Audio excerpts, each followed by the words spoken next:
Hello friends, आज हम CTET 2024 का जो फरवरी में एग्ज़ाम हुआ था, 22 फरवरी जो 2024 को एग्ज़ाम हुआ था, ये 6 to 8 का है और इससे बहुत ज़्यादा आपको प्रॉफिट होगा और आप अपनी तैयारी को और आगे ले जा सकते हैं। चलिए देखते हैं। आज सिर्फ सीडीपी का देखेंगे क्वेश्चन, फिर अगर आपको चाहिए होगा इसका, अगर सोशल स्टडी का आपको चाहिए होगा तो वो भी कराएंगे, मैथ का भी करा सकते हैं, इंग्लिश का भी, जो आप चाहिएगा वो कराएंगे। लेकिन आपको कमेंट में लिखना होगा कि आपको इसका वीडियो चाहिए, तभी मैं आगे कराऊंगी। चलिए दोस्तों, आज उसका हम देखते हैं सीडीपी क्वेश्चन। पहला क्वेश्चन कह रहा है, एक शिक्षिका ने नोटिस किया कि उसका एक छात्र अत्यधिक विचलित है और उसे कक्षा के दौरान ध्यान देने में परेशानी होती है।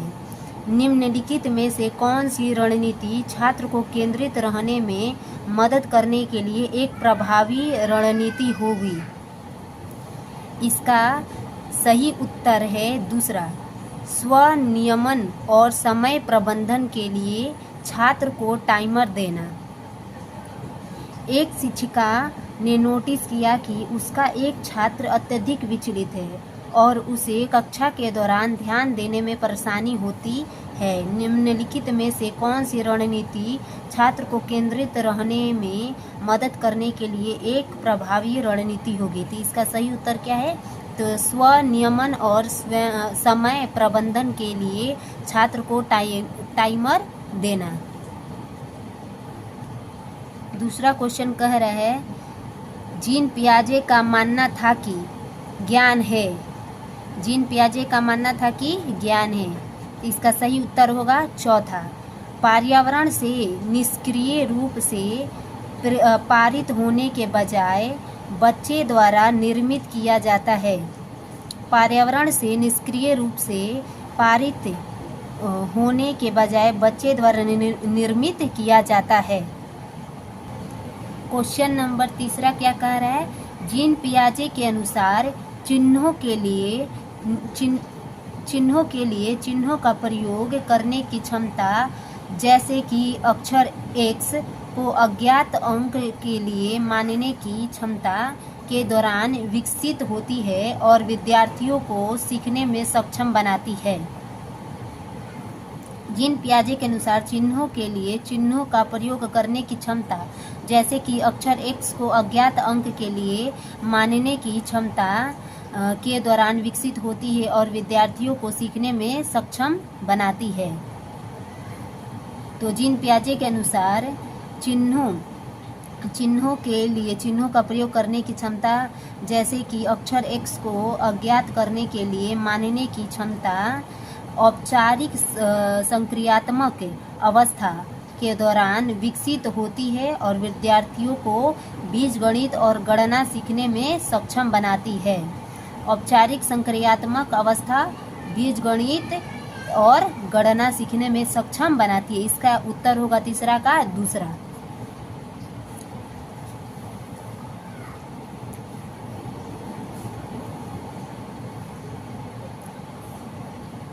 चौथा क्वेश्चन कह रहा है, वास्तविक जीवन की समस्याओं और मूर्त अनुभवों से सीखने से बच्चों को अधिगम और जानकारी प्राप्त करने के लिए कई रास्ते मिलते हैं। वास्तविक जीवन की समस्याओं और मूर्त अनुभवों से सीखने से बच्चों को अधिगम और जानकारी प्राप्त करने के लिए कई रास्ते मिलते हैं। कारण R है विकास, ये अभिकथन था दोस्तों, ये अभिकथन A था और कारण R है। यहाँ पे कारण R क्या कह रहा है देखते हैं, विकास अपेक्षाकृत व्यवस्थित और अनुक्रमित है। विकास क्या है, विकास जो है अपेक्षाकृत व्यवस्थित और अनुक्रमित है। इसका सही उत्तर होगा दोस्तों, इसका सही उत्तर होगा पहला। A और R दोनों सही है, लेकिन A की R सही व्याख्या नहीं करता है। यानी A और R दोनों सही है। यानी A क्या कह रहा है, वास्तविक जीवन की समस्याओं और मूर्त अनुभव से सीखने से बच्चों को अधिगम और जानकारी प्राप्त करने के लिए कई रास्ते मिलते हैं। और आर कह रहा है विकास अपेक्षाकृत व्यवस्थित और अनुक्रमित है, यानी दोनों सही है, लेकिन जो ए की आर सही व्याख्या नहीं कर पा रहा है। निम्नलिखित में से, ये 5वां क्वेश्चन है, निम्नलिखित में से कौन प्रगतिशील शिक्षा में शिक्षक की भूमिका का सबसे अच्छा वर्णन करता है? निम्नलिखित में से कौन प्रगतिशील शिक्षा में शिक्षक की भूमिका का सबसे अच्छा वर्णन करता है? पहला है, इसका उत्तर पहला है। कह रहा है शिक्षक बच्चों को प्रयोग करने के लिए विविध सामग्री प्रदान करता है और आवश्यकता पड़ने पर आलम्बन प्रदान करता है। शिक्षक बच्चों को प्रयोग करने के लिए विविध सामग्री प्रदान करता है और आवश्यकता पड़ने पर आलम्बन प्रदान करता है। छठा क्वेश्चन देखते हैं, निम्नलिखित में से कौन सा सामाजिकरण की प्रक्रिया की विशेषताएं हैं? निम्नलिखित में से कौन सा सामाजिकरण की प्रक्रिया की विशेषताएं हैं? तो इसका सही उत्तर है दूसरा।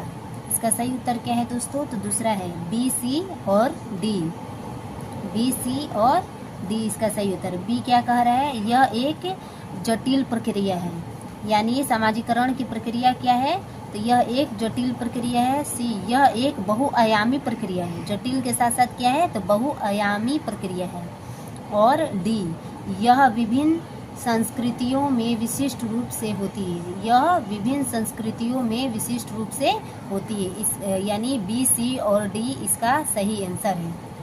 सातवां क्वेश्चन देखते हैं।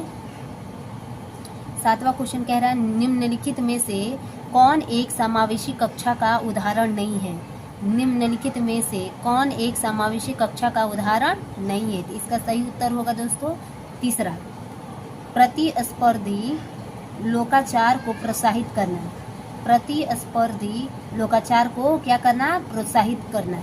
इसका सही उत्तर नहीं है, यानी उदाहरण नहीं है। चलिए दोस्तों आठवां क्वेश्चन देखते हैं क्या कह रहा है। यहाँ पे अभिकथन ए और कारण आर बता रहा है। देखते हैं अभिकथन क्या कह रहा है। वह कोई उद्देश्यात्मक निश्चित क्षण नहीं होता जब कोई बच्चा मध्य बाल्यावस्था या किशोरावस्था में प्रवेश करता है। वह कोई उद्देश्यात्मक निश्चित क्षण नहीं होता जब कोई बच्चा मध्य बाल्यावस्था या किशोरावस्था में प्रवेश करता है। कारण आर, विकास प्रकृति में निरंतर होता रहता है। विकास क्या होता है? तो प्रकृति में निरंतर होता रहता है। सही विकल्प चुनना है यहाँ पे। इसका उत्तर होगा चौथा। ए और आर दोनों सही है और ए की आर सही व्याख्या करता है, यानी ए और आर दोनों सही है और ए जो होता है आर की क्या करता है? सही व्याख्या कर रहा है। 9वां क्वेश्चन देख रहे हैं दोस्तों। कोहलबर्ग के नैतिक विकास की किस अवस्था में बच्चों का तर्क कानून की नैतिकता के इर्द गिर्द घूमता है? कोहलबर्ग के नैतिक विकास की किस अवस्था में बच्चों का तर्क कानून की नैतिकता के इर्द गिर्द घूमता है? इसका सही उत्तर होगा पहला, पारंपरिक नैतिकता। कोहलबर्ग के नैतिक विकास की पारंपरिक नैतिकता में बच्चों का तर्क कानून की नैतिकता के इर्द गिर्द घूमता है। पारंपरिक नैतिकता इसका सही उत्तर होगा दोस्तों 9वां का। चलिए 10वां क्वेश्चन देख रहे हैं क्या कह रहा है। 10वां क्वेश्चन कह रहा है वाइगोत्स्की के अनुसार संज्ञानात्मक विकास को सुगम बनाने में शिक्षक की क्या भूमिका है? वाइगोत्स्की के अनुसार संज्ञानात्मक विकास को सुगम बनाने में शिक्षक की क्या भूमिका है? इसका सही उत्तर होगा दोस्तों पहला, तो आलम्बन के माध्यम से छात्र के सीखने का मार्गदर्शन और समर्थन करना। पहला, आलम्बन के माध्यम से छात्र के सीखने का मार्गदर्शन और समर्थन करना। 11वां क्वेश्चन देख रहे हैं दोस्तों। यहाँ पे भी अभिकथन ए और कारण आर दिया है। ऐसे क्वेश्चन बहुत ज़्यादा आ रहे हैं, इसलिए आप ऐसे क्वेश्चनों को ध्यान से पढ़िएगा ताकि आप इसको अच्छे से हल कर पाएँ उसमें। पहला है अभिकथन ए, शिक्षकों को निरंतर अपने स्वयं के रूढ़िवादिता और पूर्वाग्रहों पर चिंतन करना चाहिए। यानी अभिकथन ए कह रहा है कि शिक्षकों को निरंतर अपने स्वयं के रूढ़िवादिता और पूर्वाग्रहों पर चिंतन करना चाहिए। कारण आर, सांस्कृतिक रूप से उत्तरदायी शिक्षण का अर्थ है कि शिक्षक चिंतनशील हो। सांस्कृतिक रूप से उत्तरदायी शिक्षण का अर्थ है शिक्षक चिंतनशील हो। इसका सही उत्तर होगा दोस्तों चौथा। ए और आर दोनों सही है और ए की आर सही व्याख्या करता है। ए और आर दोनों सही है और ए आर की सही व्याख्या करता है, यानी ये दोनों सही है और ए जो है आर की क्या कर रहा है, सही व्याख्या कर रहा है। चलिए दोस्तों 12 क्वेश्चन देख रहे हैं क्या कह रहे हैं। किशोरावस्था के बारे में निम्नलिखित में से कौन सा कथन सही नहीं है। यहाँ आपको हमेशा नहीं पे ध्यान देना जरूरी है, क्योंकि इसकी वजह से बहुत सारे ऐसे क्वेश्चन होते हैं कि हम जानते हुए भी गलत करके आ जाते हैं। इसलिए आपको हमेशा नहीं को ध्यान में रखना है कि लास्ट में अगर नहीं रहे तो आपको ध्यान रखना है हमेशा, नहीं तो इसकी वजह से आते हुए क्वेश्चन भी गलत हो जाता है। इसका यानी पहला कह रहा है 12वां क्वेश्चन कह रहा है किशोरावस्था के बारे में निम्नलिखित में से कौन सा कथन सही नहीं है। इसका सही उत्तर होगा तीसरा। विभिन्न संस्कृतियों के बच्चे एक समान तरीके से किशोरावस्था में प्रवेश करते हैं और इसे अनुभव करते हैं। विभिन्न संस्कृतियों के बच्चे एक समान तरीके से किशोरावस्था में प्रवेश करते हैं और इसे अनुभव करते हैं। इसका 12वां का तीसरा आंसर सही होगा। चलिए दोस्तों 13 क्वेश्चन देख रहे हैं क्या कह रहा है। कोहलबर्ग के नैतिक विकास के सिद्धांत की कैरोल गिलिगन की आलोचना का केंद्रीय तर्क है। कोहलबर्ग के नैतिक विकास के सिद्धांत की कैरोल गिलिगन की आलोचना का केंद्रीय तर्क है। इसका सही उत्तर होगा दोस्तों चौथा। देखभाल की नैतिकता और नारीवादी दृष्टिकोण। देखभाल की नैतिकता और नारीवादी दृष्टिकोण इसका सही उत्तर होगा। 14 क्वेश्चन देख रहे हैं। चलिए दोस्तों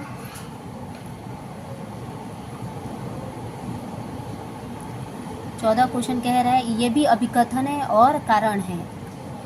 ऐसा क्वेश्चन बहुत आ रहा है ताकि आप लोग को फंसाया जा सके, लेकिन इसमें आपको अच्छे से पढ़कर इसको अच्छे से बनाना है, ठीक है। चलिए देखते हैं अभिकथन ए क्या कह रहा है। छात्रों के अच्छा प्रदर्शन करने और स्कूल में बने रहने की अधिक संभावना है यदि उनको अपने स्कूल से भावनात्मक लगाव है और वे मानते हैं कि उनका होना मायने रखता है। छात्रों के अच्छा प्रदर्शन करने और स्कूल में बने रहने की अधिक संभावना है यदि उनको छात्रों के अच्छा प्रदर्शन करने और स्कूल में बने रहने की अधिक संभावना है यदि उनको अपने स्कूल से भावनात्मक लगाव है और वे मानते हैं कि उनका होना मायने रखता है। कारण आर कह रहा है भावनाएं सीखने में महत्वपूर्ण भूमिका निभाती है। भावनाएं जो है सीखने में क्या निभाती है, तो महत्वपूर्ण भूमिका निभाती है।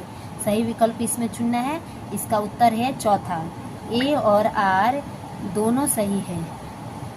ए और आर दोनों सही है और ए की आर सही व्याख्या करता है। ए और आर दोनों सही है और ए की आर सही व्याख्या करता है, यानी अभिकथन ए भी सही है और कारण आर भी सही है और ए जो है इसकी आर की सही व्याख्या कर रहा है। 15 क्वेश्चन क्या कह रहे हैं देख रहे हैं। निम्नलिखित में से कौन सा संरचनावादी अधिगम सिद्धांत का मूल सिद्धांत है। निम्नलिखित में से कौन सा संरचनावादी अधिगम सिद्धांत का मूल सिद्धांत है। इसका सही उत्तर होगा छात्र अपने पर्यावरण के साथ सक्रिय संलग्नता के माध्यम से अपने ज्ञान का निर्माण करते हैं, यानी 15 का दूसरा आंसर सही है। छात्र अपने पर्यावरण के साथ सक्रिय संलग्नता के माध्यम से अपने ज्ञान का निर्माण करते हैं। इसका सही उत्तर दोस्तों आज हम सिर्फ 15 ही क्वेश्चन कंप्लीट करेंगे और हाफ इसका जो है अगले दिन कंप्लीट करेंगे। और ये जो है 22 जनवरी 2024 का ये क्वेश्चन है और ये अगर आप पढ़ लिए तो आप सही रूप से इस एग्ज़ाम में अपना अच्छा स्कोर कर सकेंगे।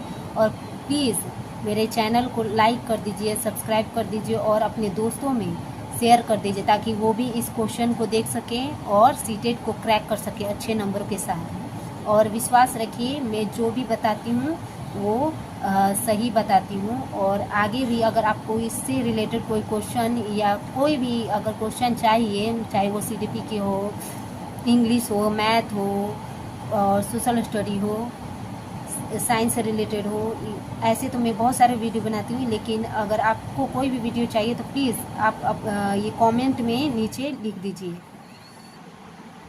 आज के लिए इतना ही, धन्यवाद।